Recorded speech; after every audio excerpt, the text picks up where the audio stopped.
Eccoci cari telespettatori, ben ritrovati con noi, con le nostre ospiti, seconda parte della trasmissione che dedichiamo a un tema, come vi accennavo prima, molto importante e interessante, è un fattore culturale, quindi ne parliamo, ne abbiamo parlato, ne parleremo ancora tanto. Perché? Perché quando si dice co-housing non si capisce bene di che cosa si parla. In realtà è una prospettiva nuova e anche può essere estremamente stimolante e interessante di vita per la terza età, soprattutto per la terza età.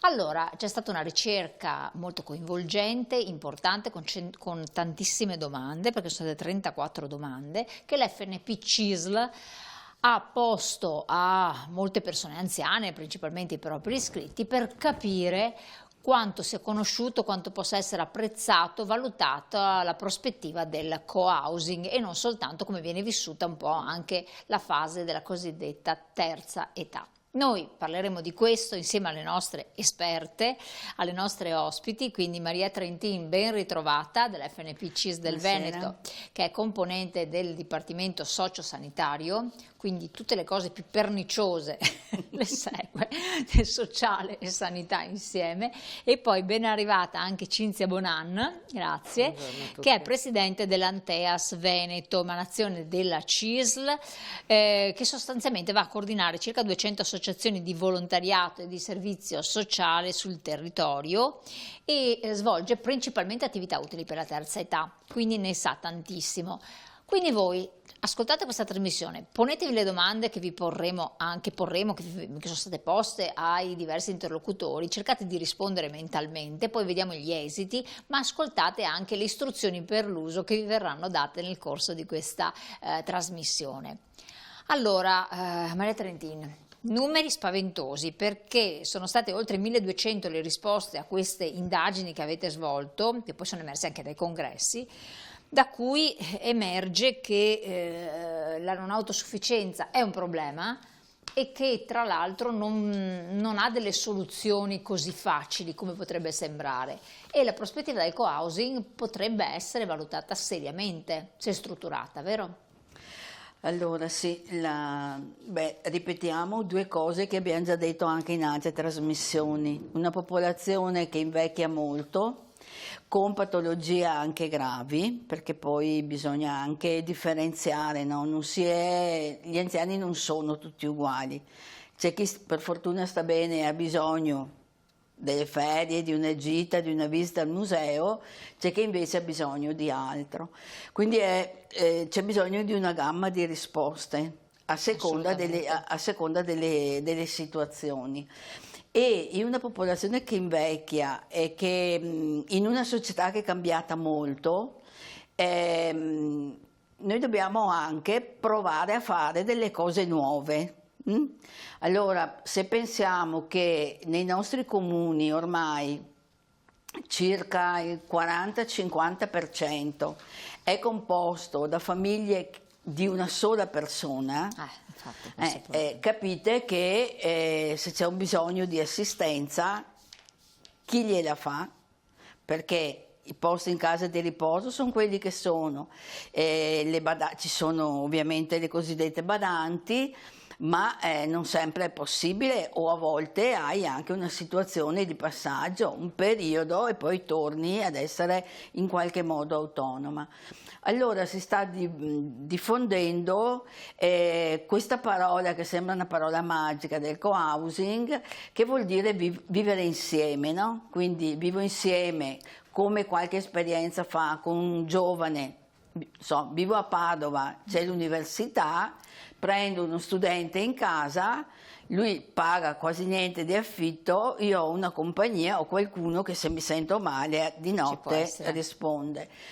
Ma la scelta del co-housing può anche essere una scelta di una coppia anziana che ha bisogno di avere alcune tutele, quindi non più un appartamento grande, ma un appartamento più piccolo, dove ho una serie di servizi, magari in convenzione anche, non so, con un centro servizi anziani, quindi una casa di riposo, dove so che posso avere l'infermiere, chi va a farmi la spesa, chi mi fa le pulizie. Quindi è una modalità molto variegata e a nostro avviso ancora poco monitorata e poco regolamentata. Infatti io stavo riflettendo che oltre a queste soluzioni che magari possono essere così intuitive, ci sono anche quelle dove più anziani si mettono d'accordo di andare a stare insieme, dividendo le spese dell'eventuale Allora ci sono esperienze diverse, no? Ci sono per esempio molti privati che stanno investendo, quindi profit, non profit, e stanno investendo nel costruire mini appartamenti tutti insieme dove vanno a vivere gli anziani. Io mi ricordo un film, Cocoon, quei grandi villaggi americani fatto solo di anziani, dove avevi tutto. Qui la cosa è diversa, se magari in centro città hai possibilità di muoverti, però io credo che pur essendo questa una soluzione, deve essere una soluzione intanto accettata dall'anziano. Ma io direi anche di testa, cioè culturalmente accettata, perché deve essere accettata. Se ti arriva così, cioè, dici, mamma allora, mia. accettata perché devi abbandonare la tua casa, quindi una scelta forte. Certo. Devi trovare un ambiente dove pensi di poter vivere, quindi riconfigurare la tua vita. E soprattutto io credo serva fare un ragionamento che sia quello di dire ok, è una soluzione, non è una soluzione per tutti, ma comunque le istituzioni dovrebbero governarle, perché affitti, costi, chi cura gli anziani, che tipo di assistenza, se c'è o non c'è, sono tutte cose che andrebbero viste e in qualche modo prese in carico dalle istituzioni, in questo caso dalla regione, magari con una legge regionale o con qualche direttiva, perché sennò diventa un puro fare mercato e gli anziani non hanno bisogno di questo, perché molto spesso gli anziani ricorrono a forme diverse che non l'abitazione propria, quando sono fragili, quando hanno dei bisogni particolari, quando hanno momenti in cui lì nella casa dove hanno sempre vissuto non si sentono adeguatamente sicuri, e quindi a maggior ragione credo che bene tutte le soluzioni anche innovative, ma anche con un po' di regolamentazione, un po' di controllo. Perché un altro problema, adesso c'è un'immagine anche emblematica, è la solitudine. Dopo la affrontiamo anche insieme, perché una persona può stare anche bene, può ancora avere 80 anni, anche 90, essere autosufficiente, però il decadimento cognitivo avviene quando non c'è un confronto costante, quando si è soli. La visita una volta alla settimana del nipote, della situazione che parliamo più di nipoti, ma il nipote, che è già un bene raro, non serve dar stimoli, gli stimoli devono essere quotidiani. Quindi secondo me queste alternative che possono essere in parte autogestite, perché non possiamo pensare che la regione, gli enti arrivino dappertutto, no. È impossibile, ma proprio di dire ho degli spazi, magari ho una casa grande, conosco delle persone che stanno in appartamenti magari angusti, piccoli, brutti, dividiamo questi spazi se ci conosciamo, se andiamo d'accordo, siamo più o meno della stessa età. Poi la cosa si evolve. Abbiamo delle affinità. Abbiamo delle affinità, perché allora uno invecchia non nelle condizioni in cui vediamo appunto queste foto alle nostre spalle di solitudine e di abbandono, perché l'altro problema, l'altra piaga, dopo vedremo anche con le associazioni di volontariato, è proprio l'essere soli. Essere soli è drammatico, a parte tutto quello che può succedere, però se si trovano tanti anziani che purtroppo muoiono da soli in casa e nessuno ne viene a sapere niente, quindi che è un po' una patologia tipica delle civiltà molto evolute dell'Oriente, no? Ma io credo che non dico una generazione dopo la mia, però chi ha 10 anni di differenza da me toccherà veramente con mano cosa vuol dire la solitudine degli anziani, perché magari a differenza del passato, famiglie meno numerose, meno figli, figli lontani, e questo diventa un problema. Siccome poi sappiamo che le decisioni della politica sono decisioni troppo lunghe nel tempo, io credo che noi come sindacato dobbiamo continuare a premere su alcuni tasti, che proprio questo, siccome la casa di riposo non può essere l'unica risposta, certo, dobbiamo aiutare le famiglie ad avere altri strumenti, compreso possibile co-housing. Certo, perché sicuramente la domanda vera per le generazioni future è chi assisterà gli anziani. Esatto, anche perché lei diceva il discorso delle badanti, però non sono più così numerose come una volta, devono essere sempre più preparate a far fronte a quelle che sono le esigenze ed è difficile trovarle. Allora, qui vediamo un grafico che è in realtà la prima domanda, che io la pongo ai nostri telespettatori, dopo vediamo le risposte. Saresti interessato, interessata a vivere in una soluzione di co-housing, come adesso appena spiegato la segretaria? Quindi vuol dire dividere la propria abitazione, o i propri spazi, anche se non sono propri, sono quelli di un'altra persona, insomma stare insieme ad altre persone. Questa è la domanda, ponetevela anche rapidamente tra di voi e trovate delle possibili soluzioni. Vediamo un po' le risposte. Donne, uomini e totale complessivo. Allora qui abbiamo che il 15% delle donne risponde sì, sono molto interessato, a fronte del solo 8,7% degli uomini. Il 22%, quindi una percentuale abbastanza alta, sì, ma con delle riserve. Cosa vuol dire queste riserve? Riserve vuol dire se trovo l'ambiente adatto a me, la compagnia adatta a me. Ecco perché bisogna organizzarsi per tempo, perché se ti piazzano così insieme. No, ma cioè voglio dire, allora è per tutti noi. Tu hai la tua casa, i tuoi affetti e lì convivi, trovi le mediazioni. Quando tu hai altre persone in casa con cui magari non hai fatto un percorso di vita, la cosa diventa più difficoltosa perché abitudini diverse, magari sei più disturbata, voglio dire, la convivenza è più difficile. Quindi io penso che questo dato sia proprio dovuto al fatto che se uno decide di provare il co-housing deve avere delle condizioni che vanno bene a lui.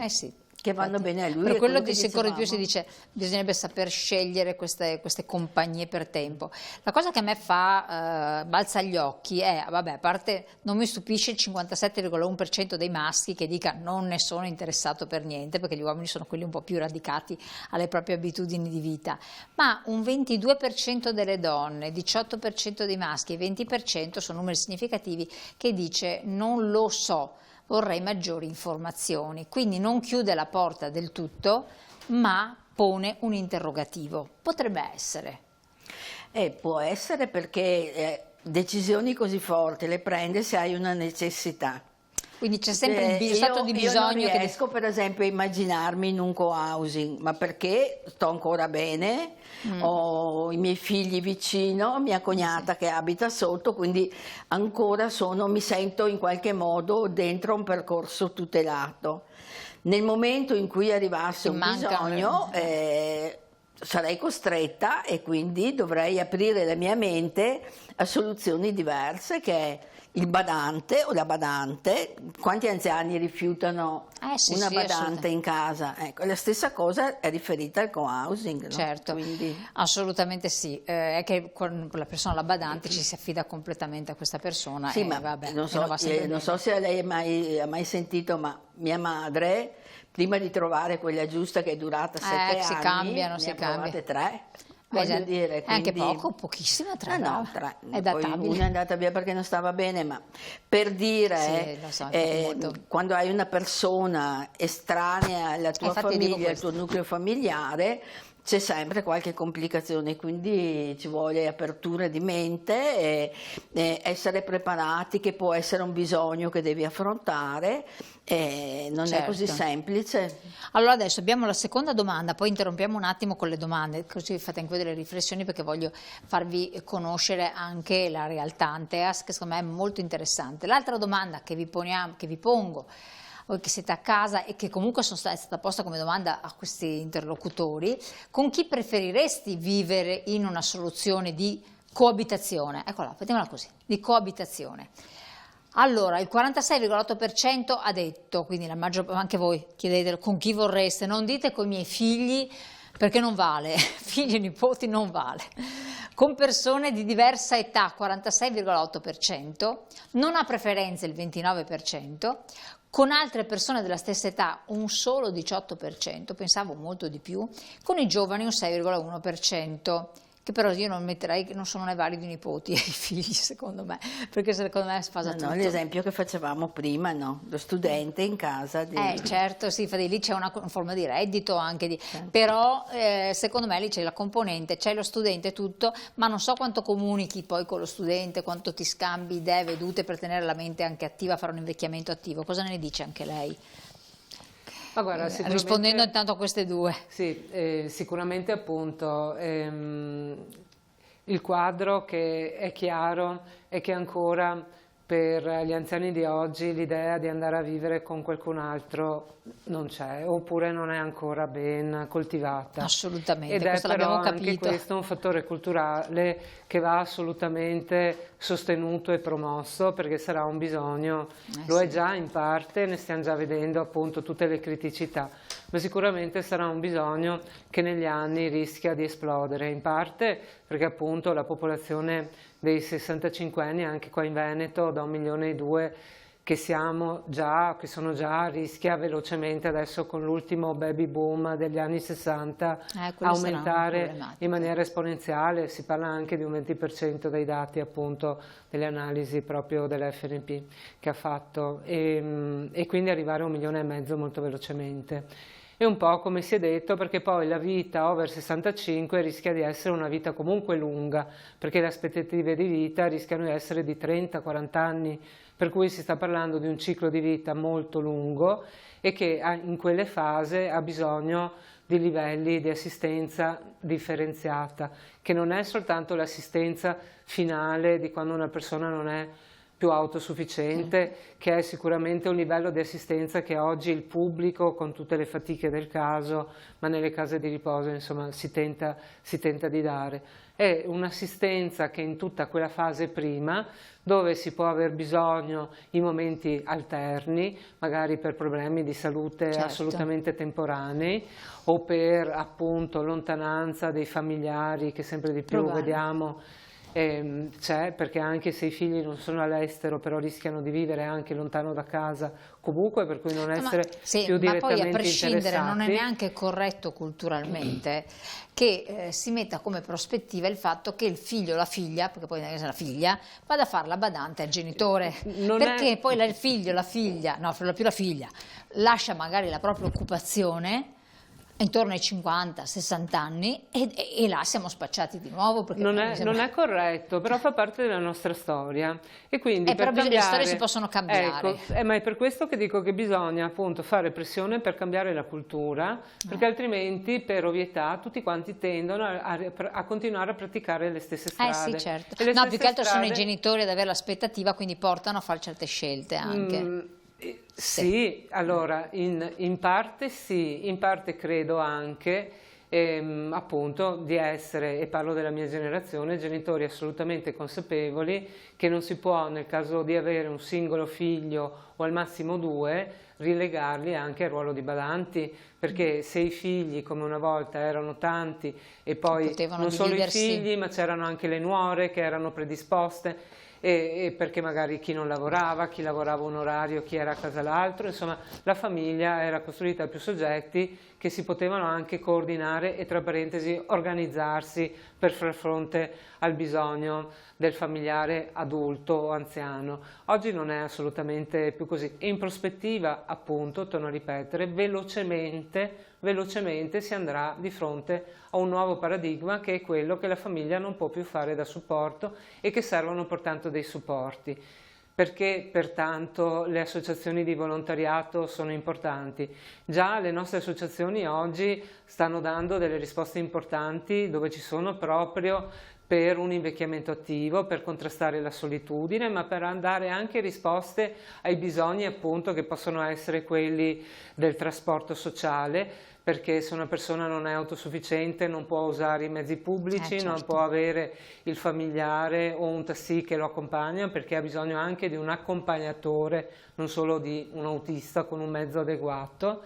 e i centri anziani per dare appunto quello spazio di socialità alle persone per evitare l'isolamento, o anche, peggio ancora, e lo stiamo vedendo, l'isolamento da soli nei bar, perché poi cresce anche oppure la il gioco ludopatia d'azzardo, appunto della terza età, proprio legata alla solitudine, anche questa, oltre che al disagio economico, perché un altro collegamento da tenere insieme sul motivo e la valorizzazione del servizio di volontariato è proprio perché, insomma, sappiamo perfettamente, anche qua sono usciti l'altro giorno i dati, che le pensioni in Veneto sono pensioni particolarmente povere, quindi abbiamo anche appunto una struttura di persone che hanno bisogni con le quali non hanno le risorse economiche per dare risposte. La badante, sì, chi può se la permette, ma chi non può cosa fa? Non ha niente. Ecco che allora il servizio di volontariato, che anche questo è fatto da persone spesso che sono già in pensione, ma sono un buono stimolo, appunto il famoso mutuo aiuto, no? Certo. Adesso aiuto te, magari un domani che ho bisogno io, che qualcuno si ricordi di me sicuramente, perché è comunque un contributo molto importante quello che portano le migliaia e migliaia di volontari in questo senso. Allora, torniamo a noi, al questionario. Qual è la tua principale preoccupazione quando parliamo di dividere gli spazi, fare una coabitazione? Questa è la domanda che è sempre stata posta dall'FNP CISL ai propri pensionati.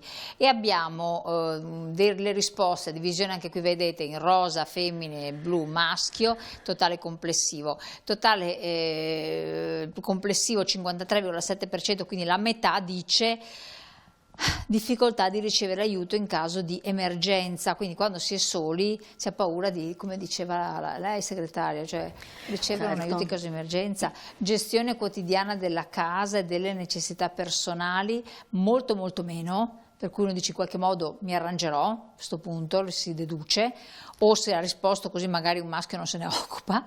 Incertezze economiche, preoccupazione a far fronte alle spese, e secondo me questo si rilaccia molto al discorso che avete anche fatto relativamente al reddito, alla pensione che uno ha, perché è bassissima qua la percentuale, però secondo me se la mettiamo in chi ha se aveste preso come target chi vive con la minima o comunque con 700-800 euro sarebbe stata alle stelle.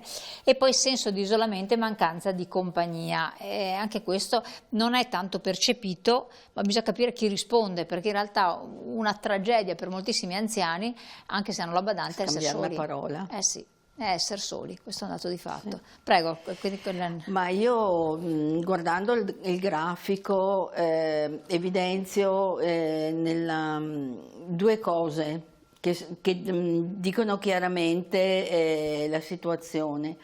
Quando parliamo della gestione quotidiana della casa e delle necessità personali, i più preoccupati sono i maschi. Beh certo, infatti dicevo questo. Perché comunque hanno sempre avuto qualcuno che... O non si pongono il problema, quindi dicono ma tutto sommato. No, qualcuno in casa c'è stato che ha pensato a fare le cose, quindi magari se quando si sta bene si impara anche a fare qualcosa in casa può aiutare, no? Può aiutare. E l'altro dato che recuperava anche la Presidente Anteas è quella dei redditi. Se guardiamo, l'incertezza economica è più preoccupante per le donne, perché sono le donne che hanno le pensioni più basse, e qui in Veneto anche in maniera particolare, e quindi se non hai di che vivere dignitosamente il problema diventa consistente, soprattutto nel momento in cui tu hai una necessità di assistenza e di salute. E poi qua se parliamo, che si collega anche con le sue competenze segretarie, ha bisogni sanitari, quindi non solo sociali ma sanitari, quindi vuol dire aver bisogno di una diagnostica per fare prevenzione, bisogno di una visita, di controllo eccetera. Le liste inutile dire, le liste d'attesa sono stipate, i tempi sono lunghissimi e molti anziani preoccupati, chi è solo è più preoccupato, perché poi tutte le preoccupazioni diventano amplificate, va anche privatamente se ha soldi. Io credo però che la risposta principale, come abbiamo visto, è quella della difficoltà, se si è soli, di ricevere assistenza, perché se non ti senti bene, se non hai qualcuno lì, soprattutto in maniera veloce, prendi un infarto, un ictus, patologie anche consistenti, E quindi anche qua qualcosa ci aiuta, per esempio tutti quegli aggeggi che ci aiutano a mandare un alert, il telesoccorso, queste cose qua. Probabilmente non sono cose così diffuse, però mi rivolgo a Cinzia, un buon vicinato potrebbe essere una possibile, non dico soluzione, ma sicuramente un aiuto. Ecco, oppure tante la domanda valida, e io aggiungo, ma anche magari avere come riferimento l'associazione di volontariato tal dei tali, io dico anche l'FNPC della situazione, qui sai che se fai una chiamata, sto male, impanicato, perché quando uno sta male non capisce più niente, non sa neanche se è il 113, 118, 117, cioè io ho visto che proprio vanno in agitazione, ti dice guarda che ti mando a casa questa persona, no, potrebbe essere. Sì, quindi su questo serve assolutamente fare maggiore sinergia, in particolar modo tra appunto le strutture delle ULSS, che sono quelle che poi dimettono le persone quando hanno avuto problemi di salute, che spesso appunto succede a postumi di un ricovero, spesso anche, che si arriva a casa, non si è ancora guariti e per cui quella è un'altra problematica enorme. E con i comuni, perché ancora oggi molte persone non sanno che per ricevere l'aiuto necessario bisogna rivolgersi a un assistente sociale del comune.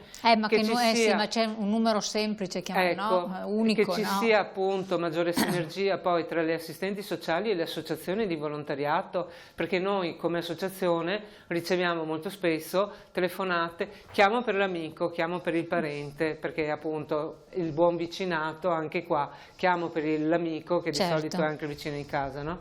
Quindi sicuramente bisogna lavorare in sinergia. Il sistema di portierato di quartiere è un elemento che sarebbe molto utile, perché avere qualcuno che si fa carico del problema e dopo sa dove indirizzare e allora le qui persone, nuovamente parliamo, un referente unico. È un elemento che sempre di più serve, perché poi, l'ho detto Maria in più occasioni oggi, molto spesso non ci si pone il problema fin tanto che non ci capita sopra la testa il problema. Ma è normale, no? come sempre, anche perché sono questioni brutte, come dire, fai testamento, la maggior parte degli italiani non fa testamento, anche chi dovrebbe farlo, perché è ovvio che se uno non ha beni, però anche gli imprenditori tendono a non fare testamento, perché è una cosa brutta, culturalmente noi non ci vogliamo pensare. Sì, infatti normalmente succede questo. Ecco, siccome il tempo vola, io volevo far vedere ai nostri telespettatori, visto che il lavoro è stato fatto, non potremo fare tutte le 34 le domande, però leggere alcune altre domande che sono secondo me carine, fanno riflettere. Quante volte alla settimana ti capita di sentirti solo o sola? È la domanda che pongo a voi. Allora, la risposta è stata che nella maggior parte dei maschi dice mai, 60,3% non gli capita mai, quindi buon per loro. Le femmine però dicono mai, quante volte alla settimana ti capita di sentirti solo, sono un po' meno, 37%. Il 44% delle donne dice raramente e un 4,2% molto spesso. Ecco, da questo emerge che secondo me, siccome interpellando invece persone anziane di un certo tipo dicono che anche se in realtà non sono soli, dicono che sono soli, è un po' la dichiarazione, quindi questi forse sono anche anziani ma non anzianissimi, quelli che avete interpellato, vero? Noi abbiamo mandato molte mail, quelle che avevamo, quindi quelli che hanno risposto ai nostri iscritti. Quindi magari sono già più attivi. Quindi c'erano persone più giovani, persone più anziane. Immagino che abbiano, siccome era online il questionario, quindi un supporto ce l'ha. Pensiamo che siano state le persone più giovani che hanno risposto. Infatti perché la risposta è quella. Penso che per esempio un ottantenne oggi un questionario semplice come il nostro lo avrebbe fatto tranquillamente. Certo, quindi ecco, quindi è difficile dire questa cosa. No, ma perché è bello che pochissima percentuale dica di sentirsi solo, è io consolante. Penso che il dato, per analizzare bene questo dato, bisognerebbe sapere se questi vivevano da soli o no, perché secondo me se così tanti maschi dicono di non sentirsi solo, io immagino che qualcuno in casa ce l'abbiano. Certo. Se metto insieme il dato che le famiglie monoparentali, quindi con una sola persona, è fatta prevalentemente da donne, capisco anche che le donne si sentano più in difficoltà da questo punto di vista. Assolutamente. Più sole, Siamo arrivati alla chiusura, faccio le ultime 2 domande e proprio per sapere, giusto per farvi, che voi ve le facciate. Allora, quante volte con quale frequenza ti sottoponi a visite di controllo? Abbiamo visto questa l'importanza, che è importante come risposta, e praticamente regolarmente ogni 6 mesi un 46% dei maschi, simile più o meno, più bassa le donne, meno le donne, quindi occasionalmente solo il 24% delle donne, il 26% degli uomini, e invece, no, anzi mai, scusate, ho sbagliato, mai il 46%. Quindi con quale frequenza si sottopone a visite di controllo? Mai il 46%. Questo non è un buon dato, solo se necessario invece risponde il 26% degli uomini e il 34,7% delle donne. Quindi questo fa capire che non c'è tanta prevenzione, ma forse appunto è legata allo stato di fatto che è anche difficile farla. E poi l'altra, 2 velocissime, la frequenza delle attività sociali o di gruppo, le risposte anche queste, praticamente si dice che più di una volta alla settimana il 33% delle donne partecipa a eventi sociali di gruppo a fronte del 27% degli uomini. Non è tanto questo, non è tanto, solo una percentuale, un terzo sostanzialmente. Vediamo l'ultima, che è questo: quali difficoltà incontri nel praticare attività fisiche o sociali? Problemi di salute il 22%, i costi l'11%, su questo bisogna riflettere, mancanza di compagnia a partecipare il 10%, mancanza di strutture nelle vicinanze l'8%, orari delle attività non compatibili 7%, difficoltà a raggiungere il luogo 4%. Anche qui c'è tutto da discutere, da capire. Una battuta in chiusura? Che siamo in chiusura? Una battuta solo è questa. Noi siamo di fronte a un cambiamento epocale, nel senso che non abbiamo mai avuto così tanti anziani nella popolazione. Quindi stare in salute è fondamentale, ma è anche fondamentale tenersi informati e cercare di avere contatti con le persone, l'assistente sociale, le associazioni di volontariato, che il ce ne sono sindacato. tantissime. Perché questo? Perché in una società così complessa o sei informato o ne paghi lo scotto. Assolutamente. Prima di pagarne lo scotto approfittate, ascoltate questi suggerimenti, una puntata importantissima di cui ringrazio Maria Trentin dell'FNPCIS del Veneto, Cinzia Bonan, presidente Anteas Veneto. Siete digitalizzati, andate a vedere Anteas e tutte le associazioni, tutte le 212 associazioni di volontariato, molte delle quali si occupano di anziani, che può darvi veramente una mano ad invecchiare meglio e con il sorriso sulle labbra, che è la cosa migliore. Buon proseguimento, buonanotte, noi ci vediamo prestissimo.